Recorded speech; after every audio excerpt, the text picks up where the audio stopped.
ఇప్పుడు కేవలం 7999K up to 10 kgs వరకు బరువు తగ్గి అధిక బరువు నుంచి వచ్చే ప్రధాన సమస్యలను దూరం చేసుకోండి. స్టార్ హీరోయిన్స్ చాలా మందే ఉన్నా దీపికనే టాప్ హీరోయిన్ గా బాలీవుడ్ ని ఏలుతోంది. హైయెస్ట్ పెయిడ్ హీరోయిన్ గా ఈ అమ్మని కొట్టే హీరోయినే లేదు. పాప పుట్టిన తర్వాత కూడా ఈ అమ్మడి హవానే సాగుతోంది. ఆమె డేట్స్ కావాలంటే కోట్లు గుమ్మరించాల్సిందే. లేటెస్ట్ గా ఇన్స్టాలో ఓ అరుదైన రికార్డ్ క్రియేట్ చేసింది. అదేంటో చూద్దామా? పెళ్లికి ముందు తర్వాత పాప పుట్టిన తర్వాత కూడా బాలీవుడ్ లోనే కాదు ఇండియాలోనే దీపిక హవానే సాగుతోంది. అల్లు అర్జున్ అట్లీ మూవీ హీరోయిన్ గా 32 కోట్లు తీసుకుంటూ హైయెస్ట్ పెయిడ్ హీరోయిన్ గా టాప్ ప్లేస్ లో ఉంది దీపిక.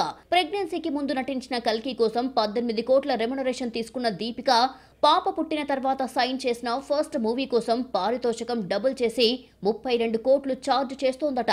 దీపిక నటించిన ఓ హోటల్ యాడ్ వీడియోను ఇన్స్టాలో షేర్ చేయగా 190 కోట్ల వ్యూస్ వచ్చాయి. ఇది ప్రపంచంలోని అత్యధిక వ్యూస్ సాధించిన రీల్ గా రికార్డులకెక్కింది. హార్దిక్ పాండ్యా పేరు మీదున్న 160 కోట్ల వ్యూస్ ని బ్రేక్ చేసింది దీపిక.